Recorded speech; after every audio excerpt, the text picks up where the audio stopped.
This week's episode of The Clear Out was recorded on the 16th of May 2022 at home in Wicklow. And before recording, I thought it was going to be quite a frothy episode. I was going to keep it light and focus on building towards objectives and achieving little victories every day towards a larger victory in life. But then I got distracted by the mass shooting in Buffalo in the United States, and I went into a bit of just reading some articles about what had happened and some commentary and reaction to it, and suddenly I found all of that material much more interesting. However, I did manage to draw a connection between that and the sort of inspirational quotes I was going to be using to launch the other idea for the pod. So there's quite a bit in today's episode, and I I lay out the positive stuff first and then go into a bit of an exploration of ideologies of hate and how they are thriving and doing so well in the world at the moment, and how it seems a lot of particularly young white men are becoming radicalised and weaponized. And as ever with the podcast, I mean, I sit down, I press record, and I don't stop until it's over. And then when it's over, usually within the next hour or two, I'm like, damn, there were one or two salient points I wanted to make and forgot to make and sort of hinted at but didn't conclude. So just quickly here, I'll just say there were two things I wanted to mention explicitly that maybe I didn't get to in the podcast. One, there you go, there's my friend. One was that this idea of fear driving hatred, fear of being under assault. I'm under assault by that bloody chicken. Fear of being under assault by the other. The idea that fear is driving hatred and driving violence. I don't feel that fear, and I know I've got friends. I've had colleagues, white men, who have expressed that fear to me and who take it very seriously, and I've never for a millisecond felt what they're feeling. So that does inform my sort of belief system. It informs how I view the world. It informs how I view other people. It informs how I view the other. So that's one point I didn't make, but it's an important one. I personally do not feel that fear. I don't feel as a white man that I'm being attacked. I don't feel under assault. I don't feel there's a massive campaign to eradicate the white male, the white straight male. I don't feel that. I don't buy into it. I reject it as an idea. And I think men who lean into that idea and lean into that fear, or lean into the idea of that threat, I think it's a way of avoiding stepping up in other ways. It gives them an excuse to go down a particular path, and that might be easier or more attractive to them for other reasons. So that is one point. The other point I wanted to make, and I did start to talk about it towards the end of the episode, was that, I was focusing a lot, of course, on American society, American culture, American history, and race in America. And I started to try and say why that was interesting to me, but I forgot to make the additional point that I think it is very relevant. I think it's very relevant to observe and comment on and think about what plays out in America, because America, if you're living in an English-speaking Western country, America always has an influence, and American culture has been coming into our lives in one form or another for for years and years and years. I mean, it starts with the movies, but then TV and popular media, it keeps on going. We were never away from the touch of American culture, and it's international. I mean, it's the true sort of multinational conglomerate of ideas and culture and style and energy and voice that somehow, in spite of everything, continues to hold a huge position of influence in the world and right across the world. And even though I'm here in my little cottage in #blessed in the rural Irish countryside, it reaches here as well. So it's, you know, it's often where things play out, and then it filters across to other places, and yeah, that's why I think it's relevant. Anyway, that's it. That's what's coming up. A lot of stuff, a lot of good stuff, a lot of chewy meat in this week's episode. So yeah, I hope you like it. I hope you get into it, and I hope it gets those cogs turning. And now I'm about to go and kill a rooster. That one. Okay, see you soon. Bye. Ooh, not gonna change my mind, leaving the dream behind. Hi, my name is Dara Clear, and you're listening to The Clear Out. Welcome to my humble podcast, where I explore everything that makes us well and unwell. My little crusade of trying to keep it real, trying to examine human frailty, my own frailty. I'm so frailed.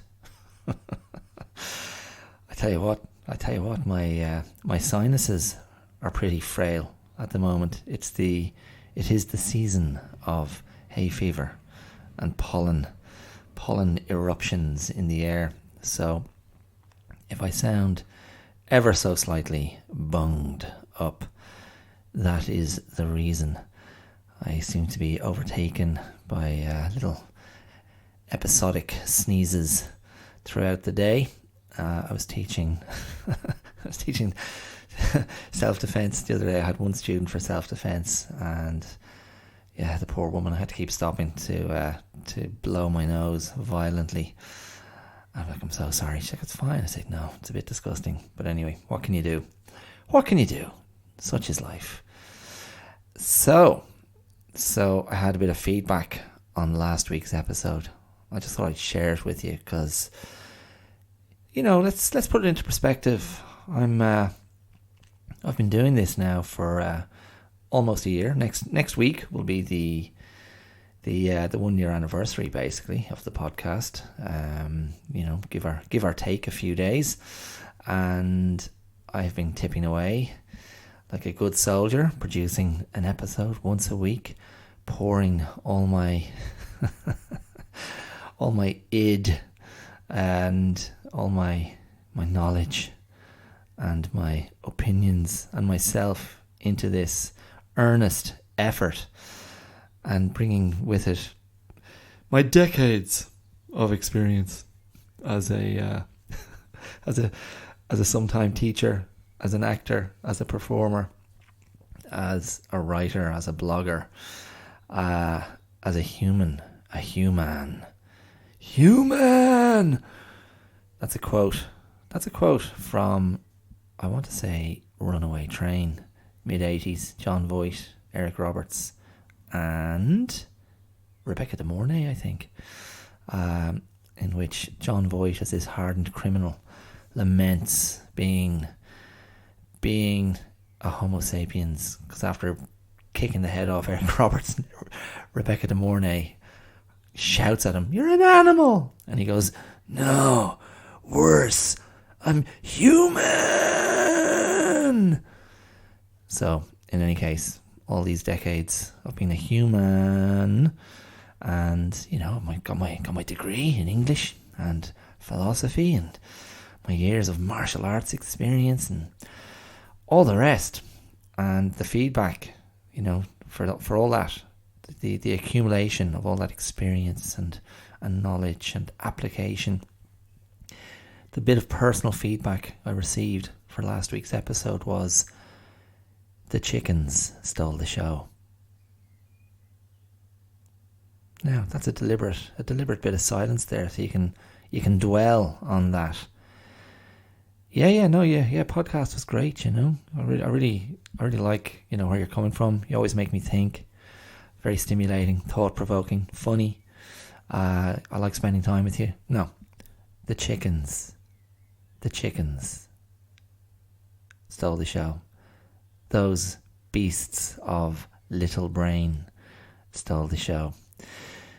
So what else can I do except say fair play to the chickens for stealing my thunder, stealing my light. They are thwarting me in more ways than one. And that's the last you'll hear of those bloody chickens today, okay?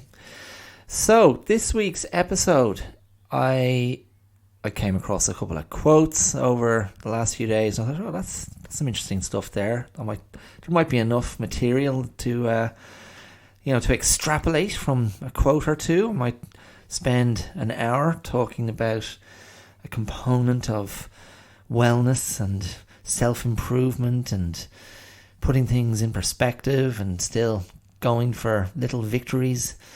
And it all just got a bit derailed this morning when I was perusing the headlines from World News, because I started reading about the mass shooting in Buffalo in the United States a few days ago, where a lone young radicalised white gunman entered a black neighbourhood and targeted a store, I guess some sort of, I don't know, I didn't even read the details about the store, like a Kmart kind of store called Tops, and just proceeded to shoot loads of people. He shot 13 people and killed 10, 8 of whom were black, and it was very much a racially motivated attack.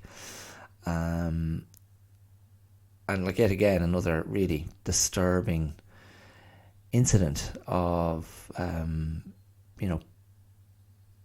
personal sort of outrage and hatred directed at innocent people.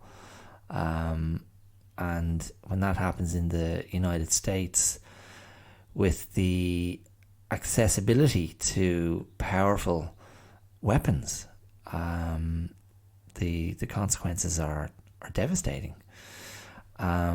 So I did get a bit sucked into that this morning when I was reading some the news, and I read a couple of articles by a journalist who's a Yale University academic, and he was looking at a very looking at the sort of the politics behind this type of radicalised hatred. And I read another one of his articles on critical race theory as well. So I kind of found, wow, this stuff is all really interesting and seems very relevant, and I have my own thoughts. So I am going to kind of end up looking at that. But I did circle back to the quotes I was looking at, and found unexpectedly, when I dug a little bit deeper, a little link maybe to the larger topic I'm going to end up speaking about in this episode. So fasten your seatbelts. It's going to be a bumpy ride. That's probably a misquote from All About Eve. Isn't that what Bette Davis says in the back of the car? Anticipating a fun night ahead where she's not going to hold back. The aging star being usurped by the young. Oh man, I'm going to go blank on her name. The young actress. What's her name? Anne something. There's loads of ands come to mind, but it's not the right one. Anyway, no matter. Fasten your seatbelts. It's going to be a bumpy ride. Now, the first quote I saw, and I bumped this onto some friends because I thought that's a nice little quote. The first quote I saw was, listen to this. One day work is hard, and another day it is easy. But if I had waited for inspiration, I am afraid I should have done nothing. The miner does not sit at the top of the shaft, waiting for the coal to come bubbling up to the surface. One must go deep down and work out every vein carefully.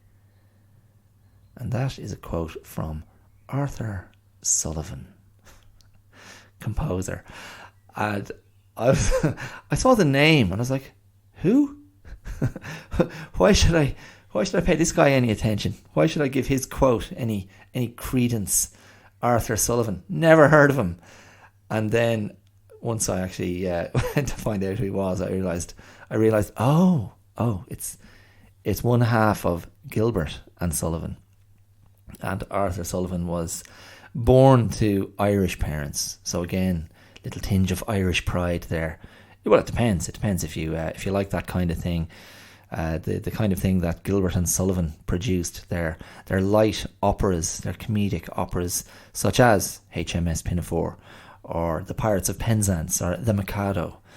And again, if you're interested in that world, I'm sure you're a fan of. If you have not, I'm sure you've seen it, and if you haven't, you should. A great Mike Leigh film from about 20 years ago, maybe a bit more than that, called Topsy Turvy, with a brilliant Jim Broadbent performance as, I think he's playing Gilbert actually, not Sullivan, and a great entertaining romp through the composition of, I can't remember what one it was. It might have been The Mikado, but a great cast and a great comedy, great film, very entertaining, and very far removed from the usual kind of offering from the brilliant British director Mike Leigh, whose films are usually grounded in intense personal social realist drama. But there you go. So that was, I thought that's quite nice, isn't it? This idea of, you don't wait to make good things happen. You can go out and, you do the work. You don't wait for the muse to strike. I heard Liam Neeson on a podcast just the other day. I was listening to a very funny podcast called Smartless, which is presented by two American, one Canadian actor comedians, Jason Bateman, Sean Hayes, who was in Will and Grace, and Will Arnett, who with Jason Bateman was one of the central cast members of Arrested Development. But they have a podcast where each week one of them brings a mystery guest, and because of course they're so high up in the celebrity world, they're always interviewing big names in the film industry, generally the film industry and Hollywood movies. But this recent episode I heard, they were interviewing Liam Neeson, and Liam Neeson was saying that the muse, his theatre muse, had deserted him, and he no longer has any desire to work in theatre. It's quite a nice interview. There's not a bit of his accent that's left him. He comes across very well. I have a lot of time for Liam Neeson. He attracted a lot of unnecessary flack and backlash in recent years for, in my opinion, just speaking very honestly and openly and transparently about issues of race and around the Me Too movement, and he got a bit slaughtered, but I felt he was coming from a good place, and I think he generally does. He's an actor I've always admired. But anyway, so speaking of the muse, not just waiting for the muse to do the work for you, waiting, languishing on your divan, waiting for the quill to twitch in your hand before dipping it in the ink pot.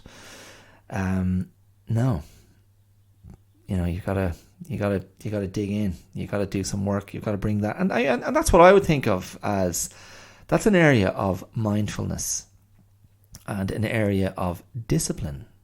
Remember this workshop I'll offer at some point. Discipline can wait. The Art of Healthy Procrastination.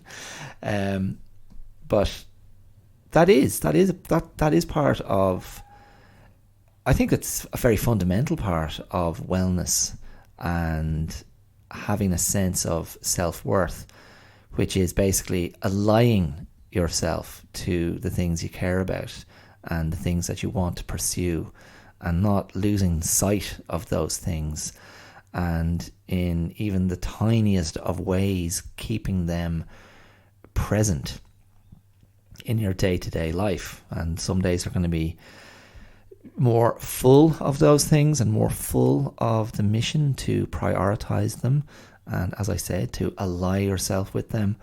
And other days the opportunity might not be there, and other things take over. Life, of course, has a way of getting of getting in the way. Life has a way of obstructing. Life has a way of filling the screen, of filling your field of vision with other things that you were hoping would not be there, perhaps, and just taking over and knocking. I don't know.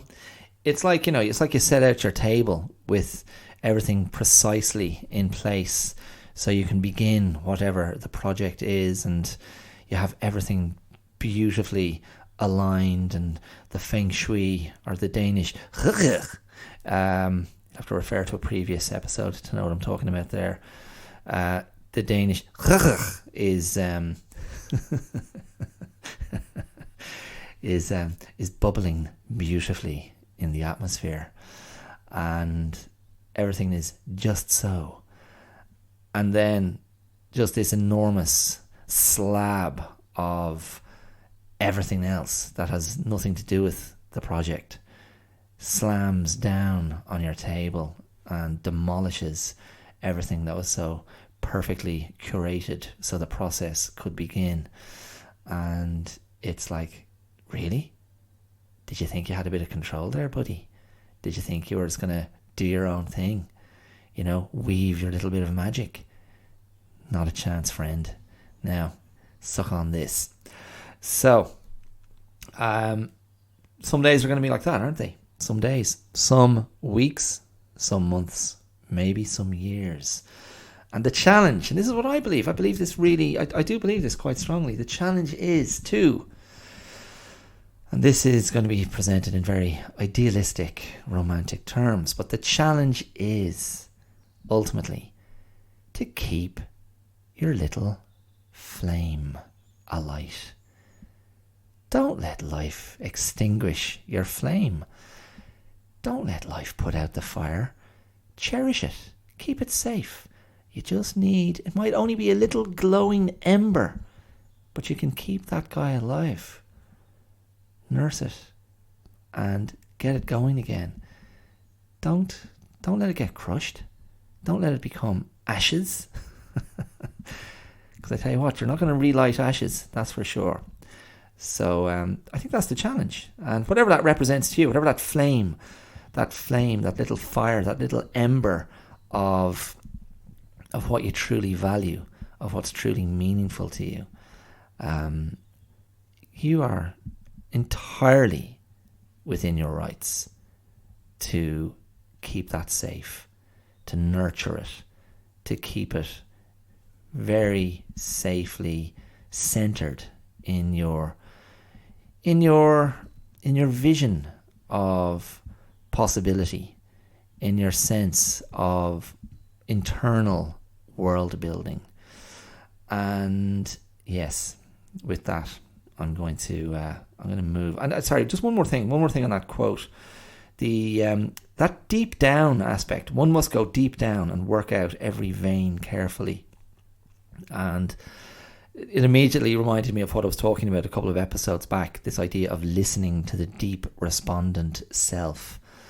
That idea of of doing the hard work, the big submerge, the deep dive, going down, down, down into the ocean of obfuscation and distraction and everything else that competes and gets in the way of clarity, to just go and do that hard work and keep your faith that you're going to land on something that's worth listening to, that's worth working with, that's worth valuing, treasuring, putting at the center of the plan. And in terms of what I was talking about a few weeks ago, I mean, I was talking about really a sort of a self-therapeutic approach of checking in with oneself and going deep to go, where am I, how am I really angled? What's really driving my state at the moment? Is it fear? Is it anger? Is it hurt? Is it, is it confidence? I don't know. It could, it's not necessarily a bad thing. Sometimes, here's a thought. Sometimes we hold ourselves back because we're afraid of what we're capable of. We're afraid of our power. Now, last week I spoke about heroes, and I'm not trying to put it into this very over-the-top, hyperbolic, world-conquering understanding of power. To be afraid of one's power, you're like a bomb that's about to go off. I mean, that can be. I mean, I think that can often be an aspect of anxiety, of repression, particularly, of anger. That the magnitude of the emotion is terrifying, and to release it, I think there's a fear that it might destroy us by giving full vent, to what's been felt and what's been, what one has struggled to suppress and control for a lifetime. And it's going to be we're so full of it that to release it will leave us depleted and empty and unknown to ourselves, perhaps. However, that said, what I'm talking about is much more positive, like the feeling of not trusting that you can reveal what's there because of how it might be received, or I don't know. I'm struggling to articulate this one. That's because I clearly have. Anytime I hesitate, I've got some complex feelings. I've got some complex feelings around this, and maybe then I have to go, okay, so hold on, what's it about? Because I do believe that this is a real thing, and so maybe it is then about not trusting oneself and not having sufficient faith in oneself, and perhaps not, and again, this is pure psychoanalysis 101. Not believing you deserve to have power. Now, this is, funny enough, when I hear myself say that, this is going to lend itself well to the remainder of the discussion today when we get into the racism stuff and racial hatred and all the rest. Okay, so look, I'm going to get away from that and move to the other quote and the other person. So this quote is one pretty, on the surface it sounds pretty generic and, office inspirational poster, doctor's waiting room poster quote territory. But this is: neither genius, fame, nor love show the greatness of the soul. Only kindness can do that. And that's a quote from Jean Baptiste Henri Lacordaire, who was a preacher, a journalist, an activist from France, from the early to mid 19th century were his dates. And he was a Catholic preacher who was known as one of the great orators of his time and a great pulpit orator. who had quite socially progressive ideas that were aligned with his Christian and Catholic beliefs. But he was, as I say, I see a quote on Wikipedia that says, Lacordaire was reputed to be the greatest pulpit orator of the 19th century. So he gave good pulpit. Yeah, that's always a moment in movies, isn't it? There's always a moment where a priest or a preacher of some kind goes to the pulpit to give an inspirational speech to the congregation. It's a bit of a cliched device in dramas. It's probably why I always felt disappointed in churches when the priests had very little to say. Did I complain? Did I complain about the priest at the funeral I was at just before Christmas? Oh my goodness, that was the pits. Just nothing. No connection, no human emotion, no fire, no passion, no fellow feeling. I'm like, oh man, you've got one job. You've got one job. Connect with your flock. Serve your congregation. Hold them in the embrace of your faith in this moment of need. And sorry, this guy failed badly. I was disgusted. Anyway, as it happens, our friend Jean Baptiste had another quote that I just came across when I was looking up his deets earlier. Listen to this one. This is great. Man forms himself in his own interior and nowhere else. So man, or woe man, forms him or herself in his or her own interior and nowhere else. So let's just adapt that even further. People form themselves in their own interior and nowhere else. That is a very powerful idea, and to me it lends itself to where I want to go with the rest of this conversation today. Because, and I've spoken about this before, so if we start thinking, I'm thinking about these radicalised, often young white men who are taking up arms and writing manifestos of race hate and white supremacy and advocating white ethno-states. And to my mind, having their brains infected by the poison of racist thought and discrimination and racist fear, and particularly it would seem, and the articles I was reading today would back this up, the fear and hatred of black people and Jewish people looms large over everything. And this is, to look at the Jean Baptiste Lacordaire quote, man forms himself in his own interior and nowhere else. That, I mean, from, if you are a regular listener to the podcast, and if you're not, I'll just state, I'll nail my colours to the mast quickly. I am forever obsessed with the interior, the internal life, because I believe that's the main driver of how we tick, and the decisions we make, the actions we take, the people we're attracted to, the paths we choose in life. Now, that's not to say the exterior world doesn't shape that or can have massive impact on that interior state. But ultimately, check in with someone. I'm rarely interested in the outward show. I'm rarely interested in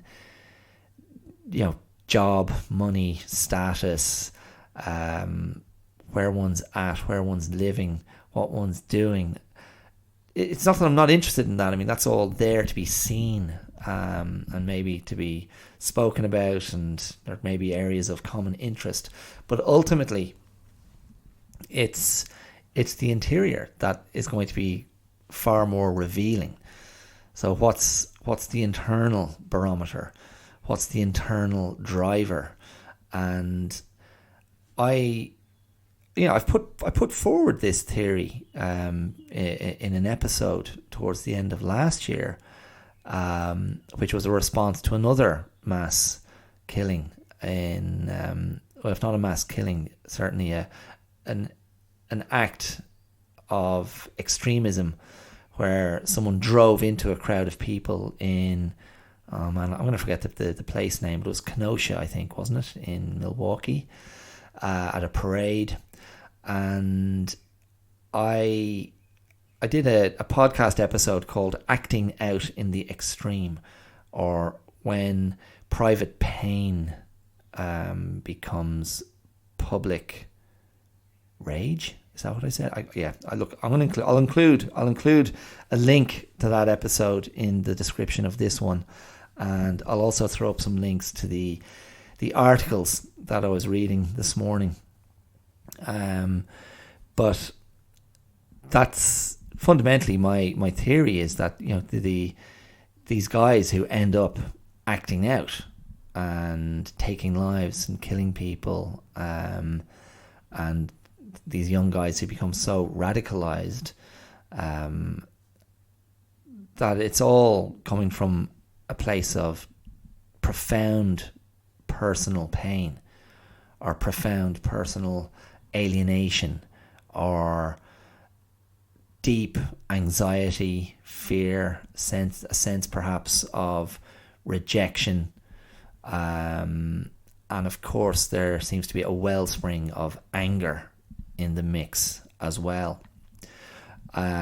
So, you know, if that's the interior, that is a very volatile place. It's in my opinion, it's a profoundly wounded place.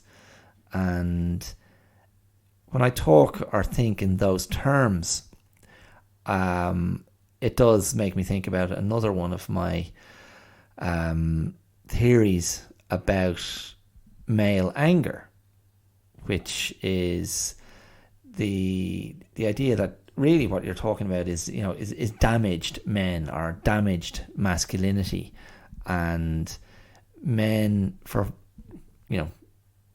a variety of reasons, cultural, social, economic, traditional, historic, whatever, men feeling they can't express themselves, or there isn't a place in their communities or their societies where they can safely express vulnerability, where they can safely express brokenness.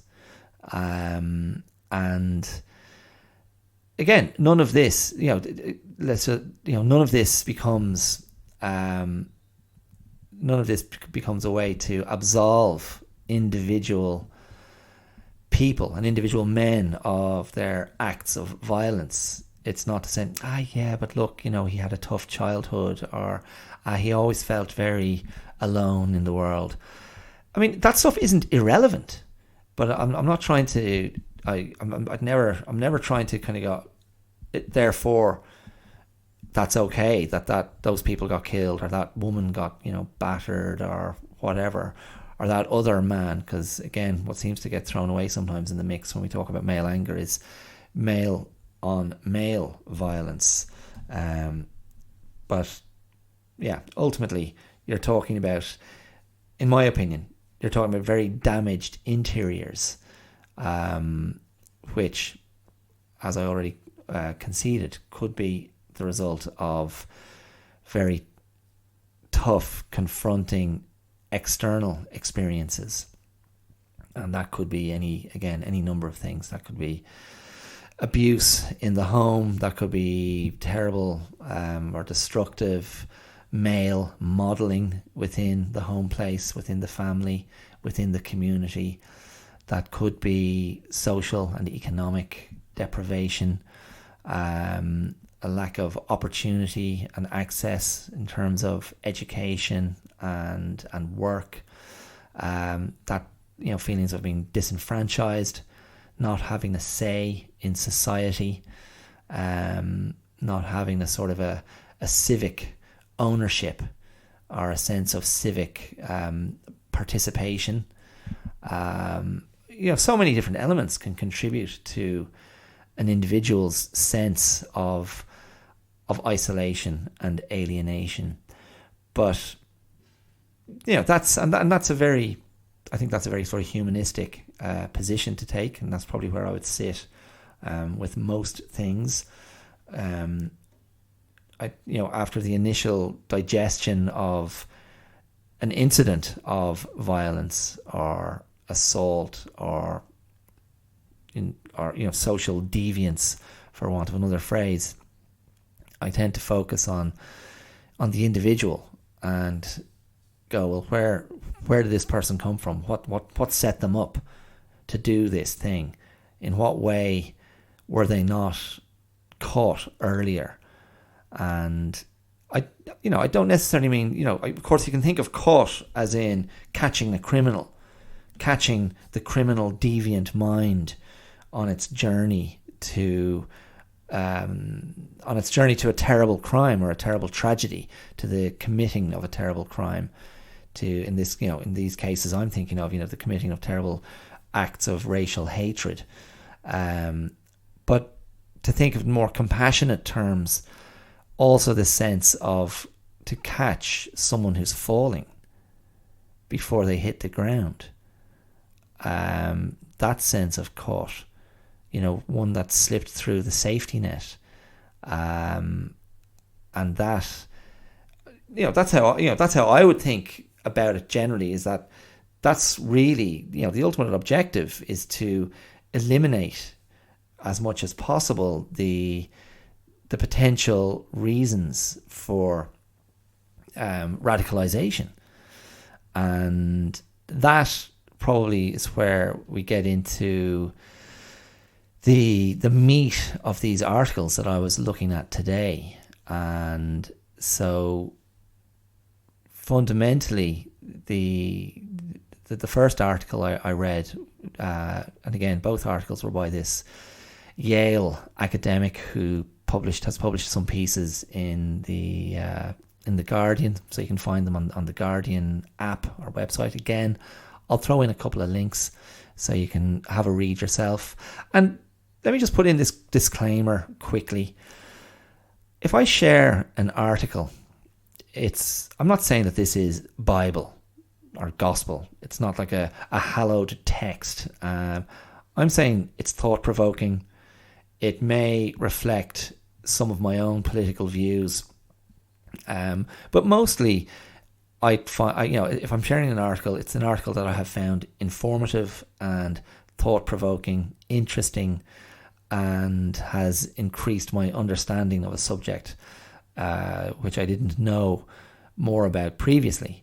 And if you choose to go and read it, I always recommend keep your critical head on. You can read it and be critical. You can read it and go, I don't agree with all of this.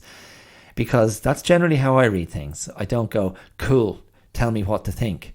I go, cool, where is this going to lead me? Where is it going to lead me in my thinking? What other articles or academics or books will it lead me to? What other areas of thought will it lead me to? What counter narrative will it lead me to?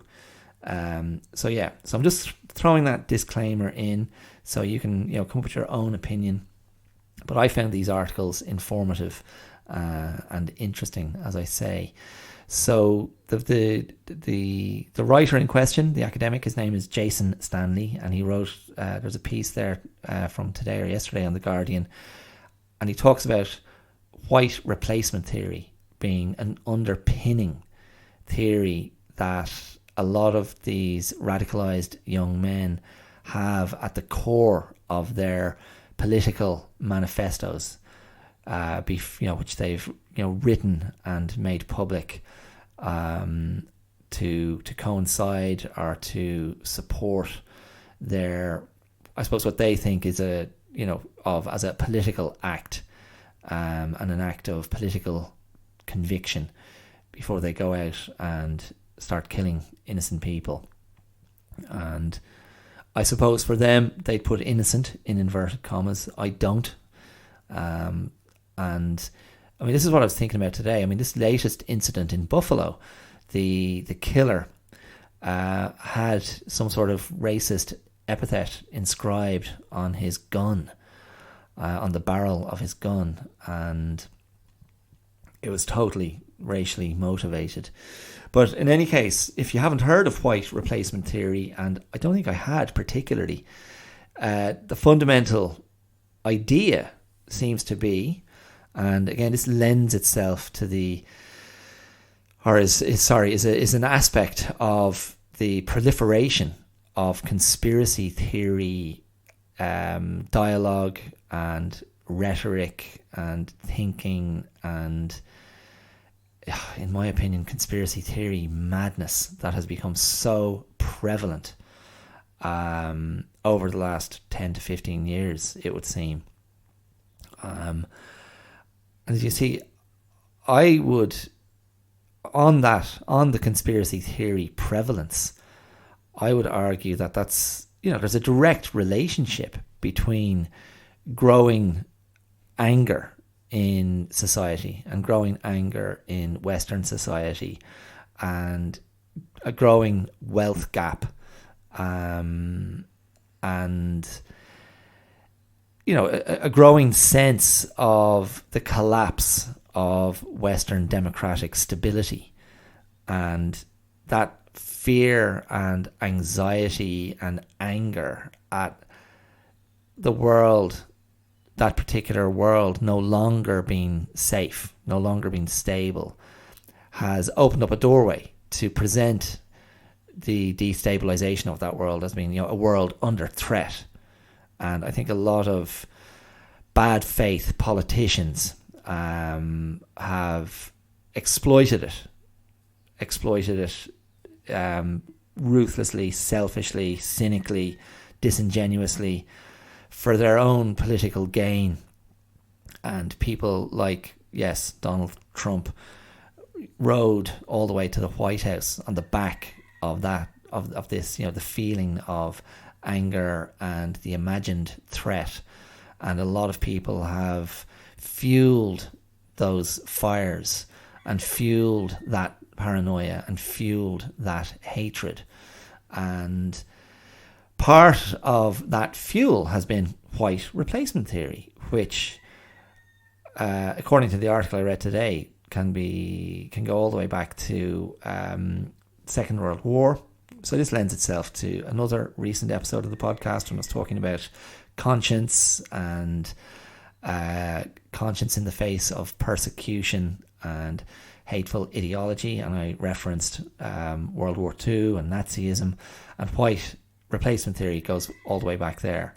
And in a nutshell, white replacement theory has it that global elites, and it would seem often portrayed as Jewish global elites, are trying to facilitate, promote, and encourage the replacement in white societies, the replacement of white people with immigrants.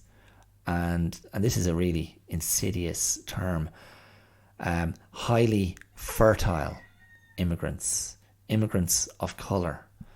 I find it such an offensive, objectifying, sort of animal breeding sort of term, that it just shows you where the thinking is in this area.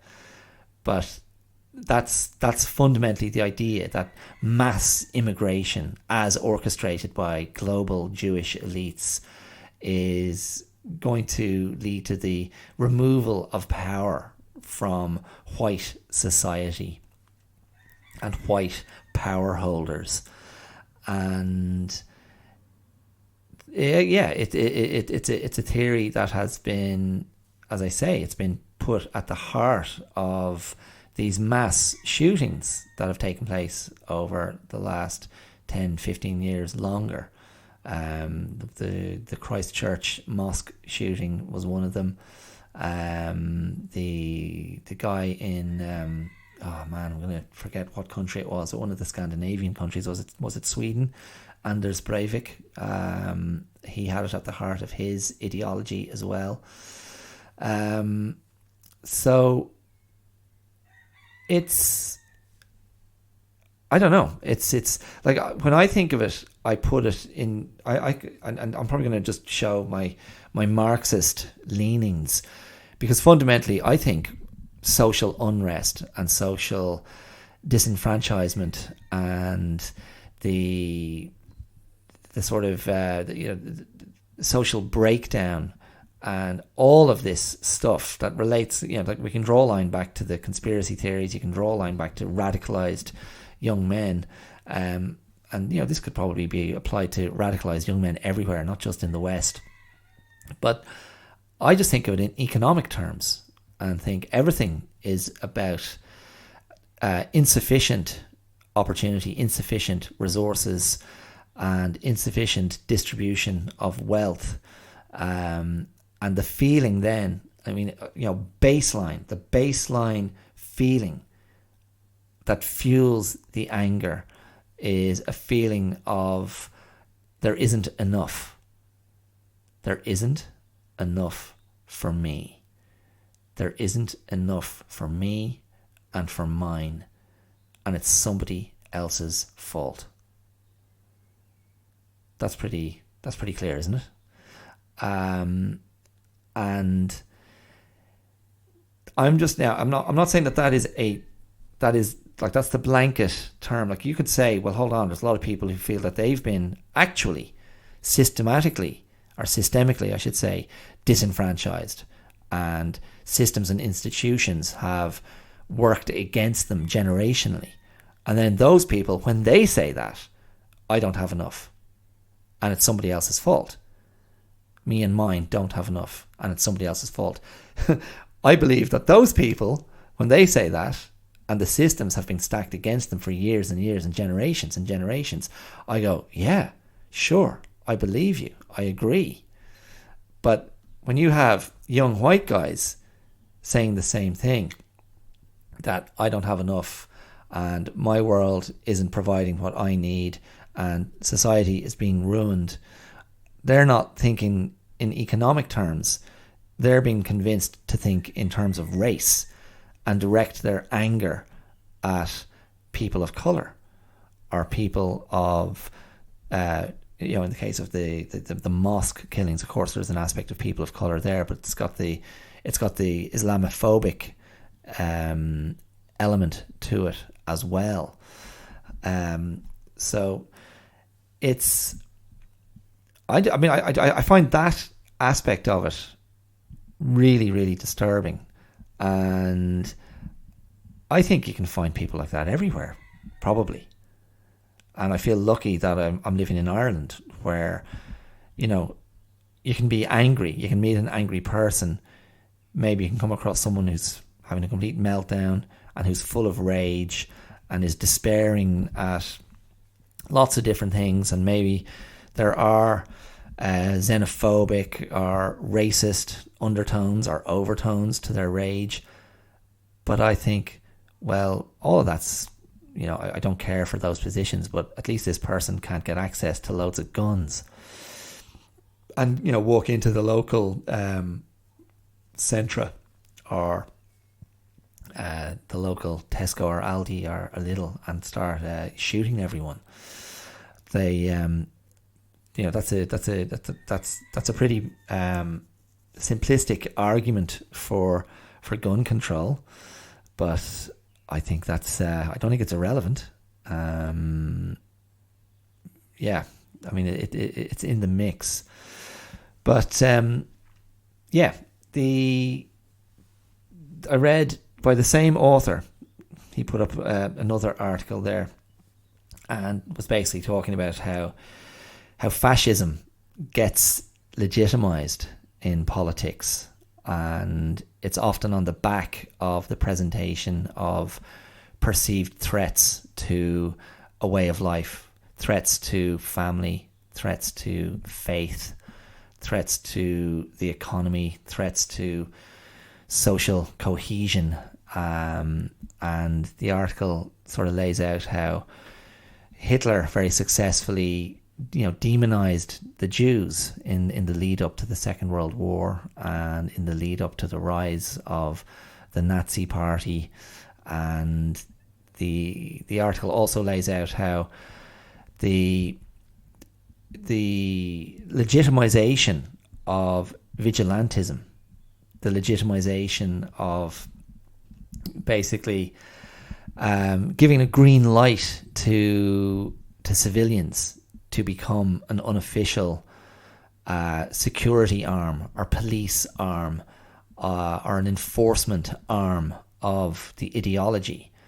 And you've certainly seen that play out in the States throughout the Trump presidency and the response to the Black Lives Matter protests. And I remember one image, one bit of footage from a few years ago where there was a protest walking down the street in some part of the States, and it must have been walking through a white neighborhood, because the members of that community, of the white neighborhood, were just standing outside their properties in full militia gear with massive automatic weapons, rifles, etc., masks, protective gear, just standing in a very intimidating, aggressive manner outside their homes as, people, black and white, went on.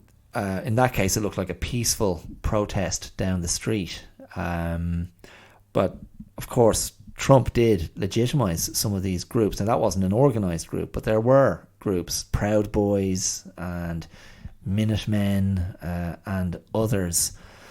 And again, I spoke about this before on another episode of the podcast. That's a whole other area of masculinity that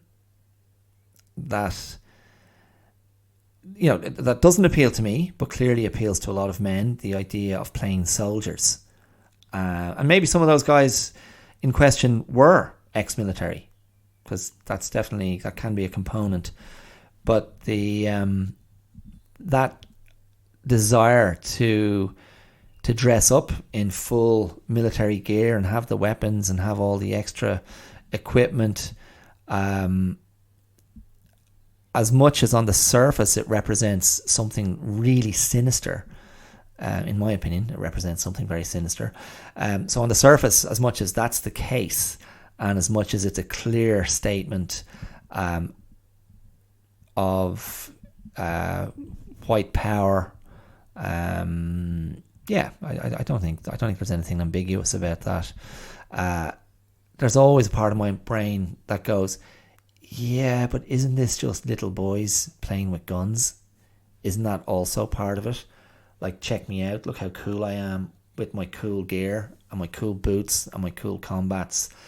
And hey, I've got these great night goggles, night vision goggles, and yeah, look at me standing here with all my other buds, and I've got a bandana over my face as well. And I've been working out a lot lately, so I've got this really tight black t-shirt on, and my biceps are looking pretty spiffy. And this is cool because we're all boys, and we're all in a boys club doing boys stuff with our guns. And yay, there is a part of me that always thinks that as well, and I'm not trying to trivialize it, but I do think that's in the mix. And I mean, that goes back to, again, this is a bit of a segue or a tangent, but again, the whole idea of what do men want to be? What does masculinity want to look like? And where is society, giving permission for men to be a certain way? Because that model of hyper masculinity has, I think it is it's a bit transgressive. It's like, really, do we actually need this? Like, what is this saying? And what are you so desperate to protect, so aggressively? And see, that's that really is the thing, because this is where the political forces, the cynical political forces, this is what they exploit, because they convince these people that everything is at stake. Everything is at stake, and action must be taken, and extreme action must be taken, and zero tolerance, because, you know, your very identity is at stake. And this is where the other key theory comes into the mix.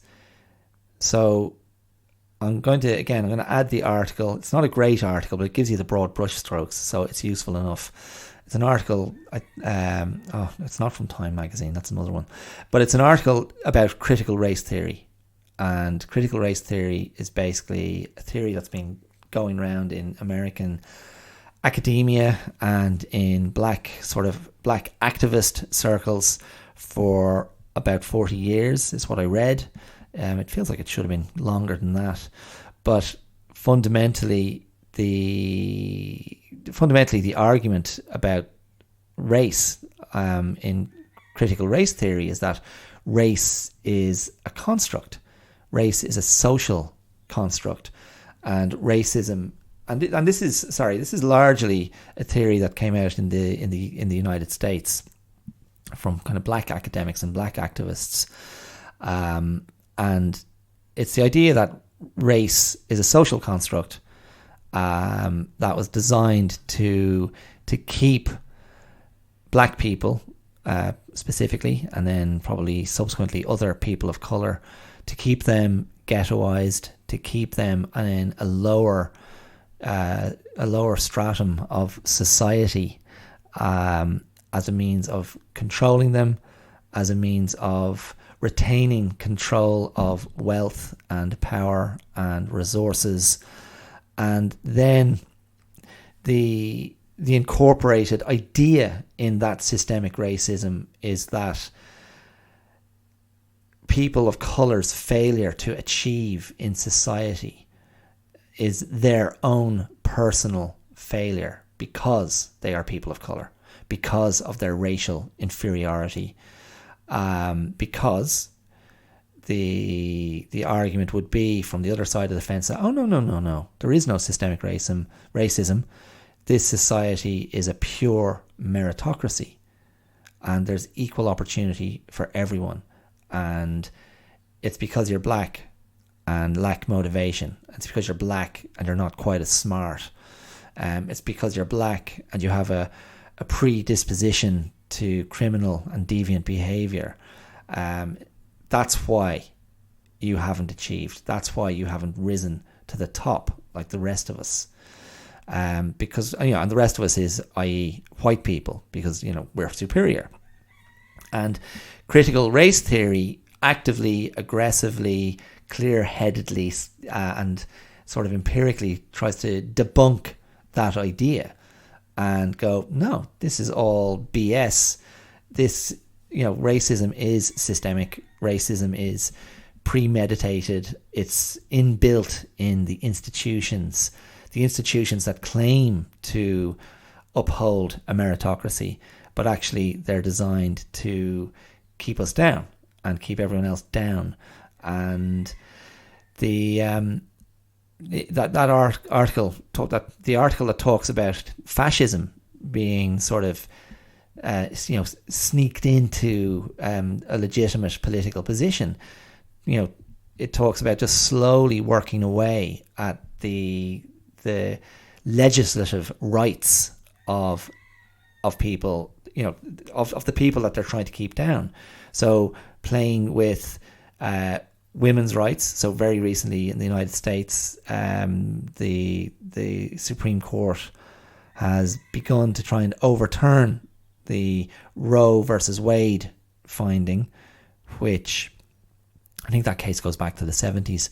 But that was the case that basically made abortion legal in the United States, and gave women autonomy over their bodies. And the Supreme Court has just overturned that, because the Supreme Court has become very conservative with a couple of those key Donald Trump appointments during his tenure. And again, I'll tell you what, I might throw a link in to a really good podcast from the United States called Higher Learning, which is a podcast fundamentally dedicated to black culture and black issues, presented by two really interesting, entertaining and informed black presenters, Van Lathan Jr. and I want to say Rachel, is it Lindsay? I'm not sure. I've only listened to it a few times, but I had a really good episode recently on the Roe versus Wade overturning, and they had a great conversation with a constitutional lawyer who kind of broke it all down in very clear terms. So that's well worth listening to if you're interested in such things. But the point I was trying to make is, like, this is a strategy. You start working away at the broader rights of people, and you can start using that then to criminalize people and delegitimize them and to take away their power. And like voters' rights is another area where this has been done. Again, I haven't got time to look at the extraordinary levels of extraordinary rates of incarceration and imprisonment in America and what happens there. And sometimes I find myself sitting here going, maybe I have an undue interest in American politics and American social policy, but I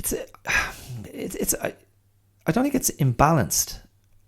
I think I've always found America fascinating in that regard, and I always found the race war in America and civil rights in America fascinating, and part of that comes back to my interest in depictions of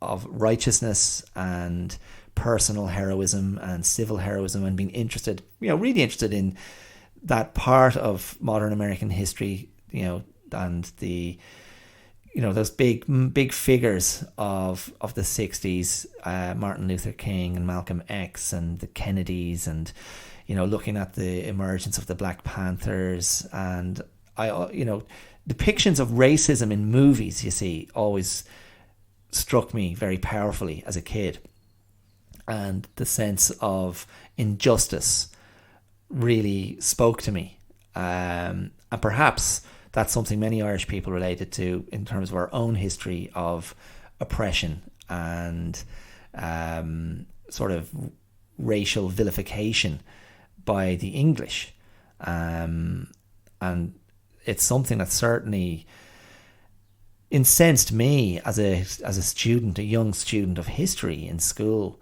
and I know, again, I can't remember if I spoke about this on the podcast before. I think I did. I can't remember which episode it was, but very quickly, when Serena Williams got herself into a bit of trouble a few years ago, and she had a big tantrum at a tennis match and screamed at one of the officials, and it was a big incident.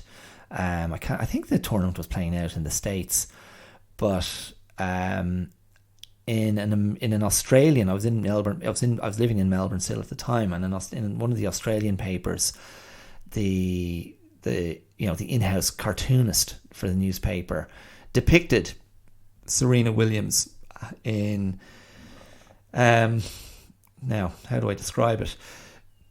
Depicted Serena Williams in a stereotypically racist way. A sort of the kind of the caricaturized black person being depicted with excessively big lips, and I think the cartoonist had her hair a certain way as well. I mean, again, my pop cultural references are failing me, but it sort of, it chimes with images I feel I've seen or consumed over my life in cartoons of black people and black Americans being depicted in a way that is inherently derogatory and demeaning, and depicting them as sort of more animalistic, I suppose, and more primitive, and being sort of socially lazy and slovenly. And I remember there was huge controversy arose, and arose internationally, it seemed, around this particular cartoon image in the newspaper. And I remember getting into an argument with somebody at work, an American woman, this colleague of mine, who I have great time for. And she was just like, a bit blasé, white woman from Tennessee, and someone I dearly, dearly like. We have a shared love of movies. She's a former actress, but she was kind of winding me up because she was very smart and, much older person than I am. But ultimately, she was, and this was the one point I took away from it. She was very kind of blasé about it, and kind of going, eh. And she was like, I've seen it all before. I've been there. I've been on the marches. I saw, I was there first time round, and I don't know. I couldn't. She just wasn't going to be moved by it, and I think her interests in life had moved elsewhere. But I was sort of arguing, look, Irish people were depicted as, in the 1800s, you'd find depictions of Irish people in British papers. Irish people being depicted as ape-like, and being depicted as sort of almost like monkey men in leprechaun suits, and I just felt the sting of that insult, or I recognized the sting of that insult, and the sort of repugnance of apparent racial superiority. And yeah, I look, that's where I'm coming from. Yeah, I've completely lost my thread here, because I got caught up in my the revisiting of my youth.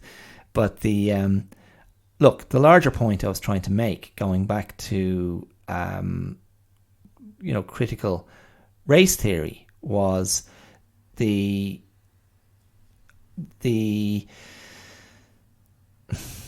what's the word I'm trying to get here? The baselessness, the wrong-headedness, the intellectual and empirical weakness of this argument, that there is a meritocracy, that racism is imagined.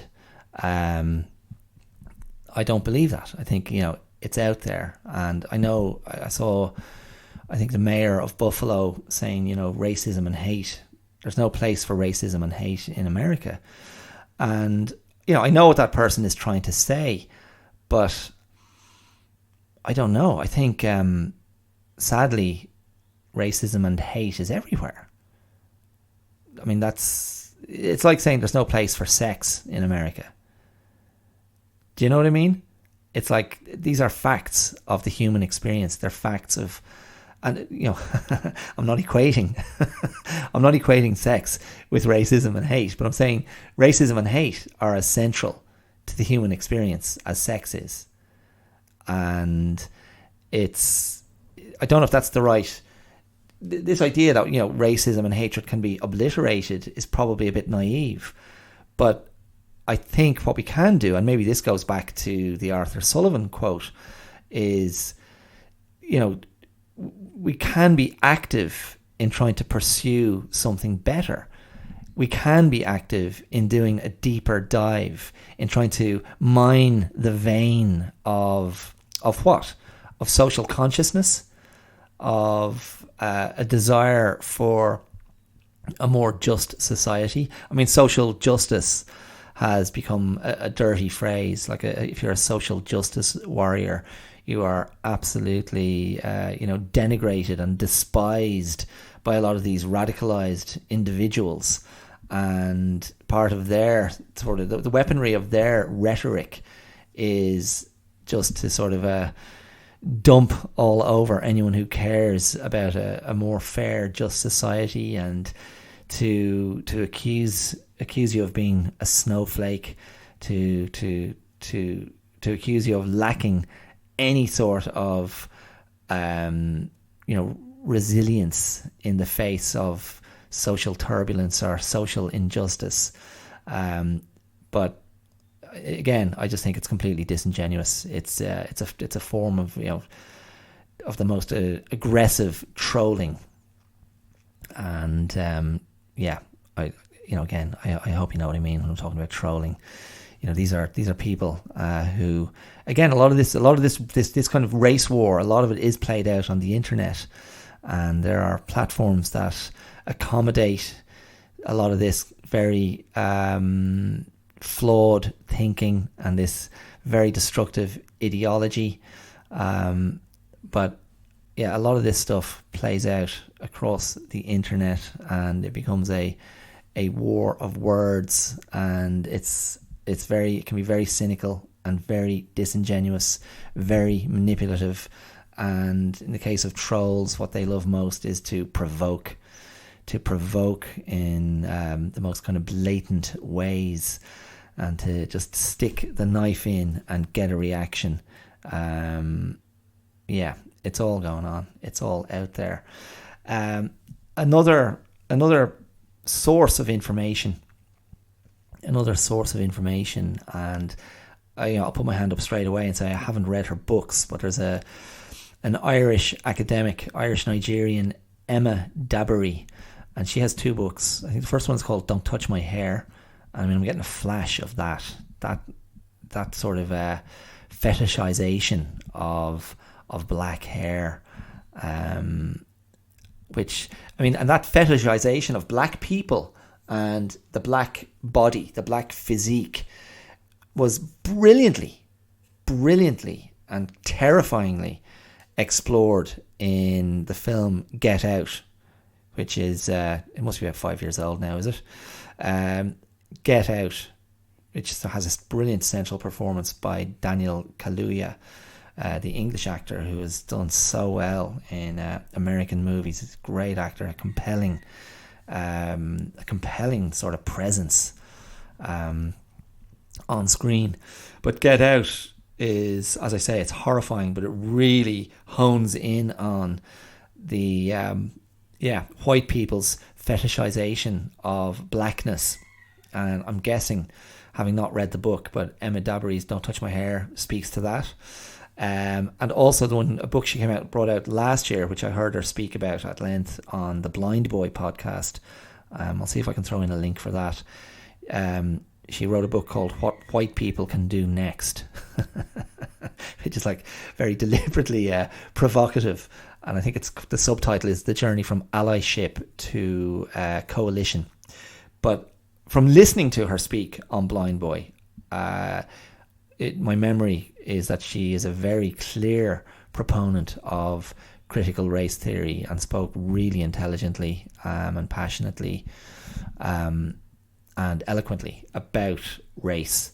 So it is my intention to get my hands on those books and read them. But there's I came across a nice interview with her from Time magazine talking about what white people can do next, and it's short, but it kind of sums up the thrust of her thinking. So again, I'll throw a few links into the description for this week's episode. It's all good stuff. So if you're, again, another recommendation for you, if you're interested in a less fraught look, but a brilliantly complex and intelligent look at race in America, you have to check out the HBO series Atlanta, which is the creation of Donald Glover, actor and singer.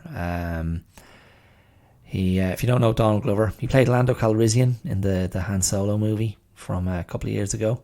But he is one of the central characters of Atlanta, which focuses on this group of friends, one of whom suddenly becomes a very successful hip-hop artist. And his buddy, played by Donald Glover, is a sort of Ivy League dropout who becomes his manager, and just how he negotiates he's just trying to live his life and get through. But race just presents itself all the time in their lives, and they're really switched on, savvy characters who can just see the absurdity and the hypocrisy of it all. Brian Tyree Wilson and Lakeith Stanfield are the other actors who make up the three central characters. Oh, and Zazie Beetz as well. Like, just a terrific cast, brilliant script, so on the money, so funny, so clever, and again, yeah, highly thought-provoking and unafraid to go to surreal places. And it's season 3 at the moment, and they're really leaning into that. So there's been, you know, in some of the episodes, the central characters don't feature at all, but it just becomes a sort of a race flashpoint story. They're short, they're like 30 minutes long. I couldn't recommend it enough. I think it's one of the best things on TV, you know, full stop, hands down, better than a lot of other stuff. It just takes place in a highly believable world of today, and like hats off to Donald Glover. He's a bit of a genius. If that's the only thing he ever did, I'd be like, far out, brilliant. So yeah, so there you go. That's where I'm going to leave it today. I think I don't know if I put a nice knot or a nice bow on all of that, but really interesting, thought-provoking stuff. White replacement theory, critical race theory, the radicalisation of these angry white men, the politicians and political movements that are facilitating it, media people who are facilitating a lot of dubious thinking, who are fueling a race war and a culture war in the United States. Such a divided country, such a tinderbox, and it's just really sad, because there's a lot of good people getting killed, losing their bloody lives over this. And I don't know, is the question to me always is, what can you contribute? What can you contribute to the conversation? What can you contribute to the thinking? What can you contribute to the understanding, and contribute to the discourse in a way that might just slow down the momentum of hatred and the momentum of murder, and the momentum of radicalisation, because I think that's a pretty good objective to contribute in a positive way to that. Okay, there you go. Thank you so much for listening. You can find me on social media. The Clear Out podcast is on YouTube, Instagram, Facebook. The Clear Out 2 is on Twitter, and you can email me anytime you like at theclearoutlive@gmail.com.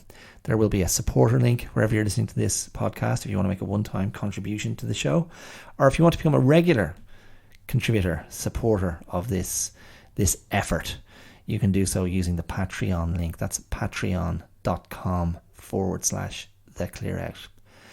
Okay, thank you for listening. Stay safe, watch out for that hay fever, watch out for those bloody chickens, stay positive, stay active, keep that mind engaged, and I will talk to you next week. All the best, take care, mind yourselves, bye.